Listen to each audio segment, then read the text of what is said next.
everyone, this is ChakaWhat here, and today I am going to be presenting to you my top 10 nicest characters of the Elder Scrolls. This list was suggested to me by Fail Queens and Juan Jimenez, so thanks for watching my videos, dudes. Up at number 10, I have chosen Modron Orion from Oblivion. He is the aging champion of the Fighters Guild in Cyrodiil. Though he is sharp and quick to irritate, he is often protective and kind to his friends and wishes the best for the guild and the safety of those who contract them. He is willing to die for what he believes in, and after becoming close friends with the hero of ChakaWhat, he paints them the most adorable picture. I just can't. I want to hang it on the fridge. 9. Cmere Dragon from Battlespire. He was the leader of the ambitious Direni clan and master conjurer in the Second Era who schemed against the Daedric prince Mehrunes Dagon and won. However, in the instant of betrayal, Dagon struck out of oblivion and took revenge on the man.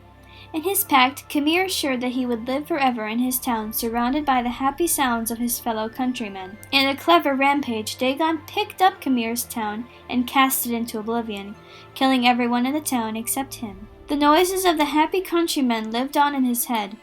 However, when the apprentice found him with his mind in shambles, he did his best to help them while also being a welcome sight for sore eyes.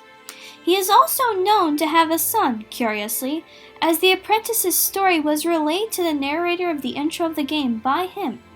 I give him an A for effort. 8. Xavi from Skyrim. She is part of the Argonian assemblage working on a tanning rack in the Windhelm docks. She's incredibly perky given her situation and insists on looking on the bright side of life.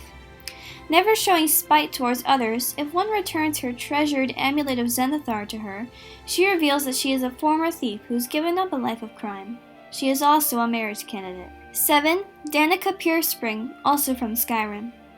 She is a priestess of Kinnereth in Whiterun who cares for the sick and injured in her temple.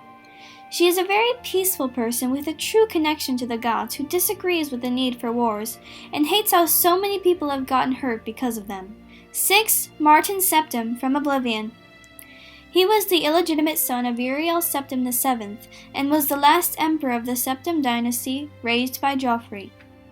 In his early days he worshipped the Daedric prince Sanguine, but after a tragic loss of his friends, a priest converted him to worshipping the 9 divines, and he became a priest of Akatosh in the chapel of ChakaWhat.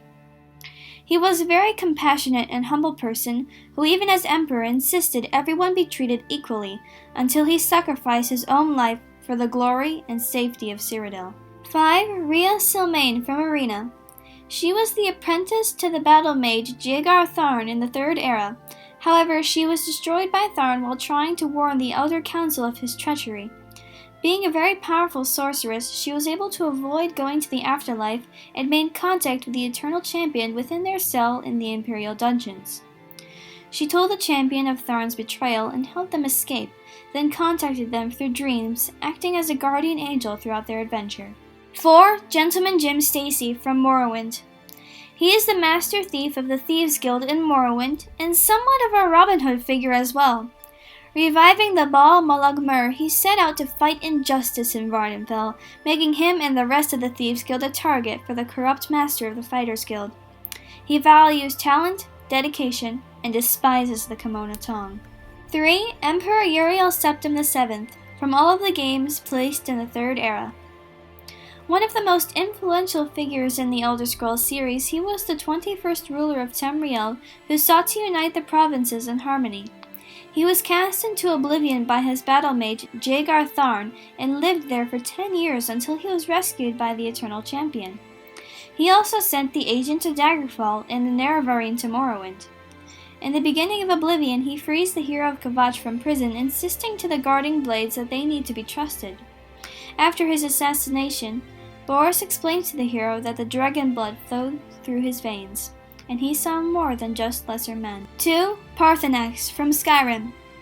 He is an ancient dragon and leader of the Greybeards, who was the former lieutenant to Alduin during the Dragon War of the Merithic Era. However, Paarthurnax and a few other dragons betrayed their leader and taught the way of the voice to the race of men, allowing for them to win the war.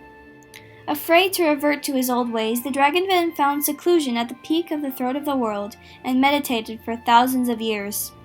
He focused on the Way of the Voice, a pacifist creed created by Jurgen Windcaller, the founder of the Greybeards, of whom Paarthurnax became the Grand Master. And for number 1, I have chosen Ilmeni Dren from Morrowind. She is a noble and cousin for House Halalu, who is one of Morrowind's most prominent anti-slavery campaigners. She is also the leader of the Twin Lamps, a secret underground railroad-like organization that frees captured slaves. She is the daughter of the Duke of Ebonheart and niece to the Kingpin of the Kimona Tong. Those family get-togethers must be so awkward. She values loyalty and is often tasked with testing the loyalty of those in the house. She is also helped by Gentleman Jim Stacy, who sends his thief to give a stolen ring to her. I hope you've enjoyed my list and found it helpful, and remember to like and subscribe. Bye!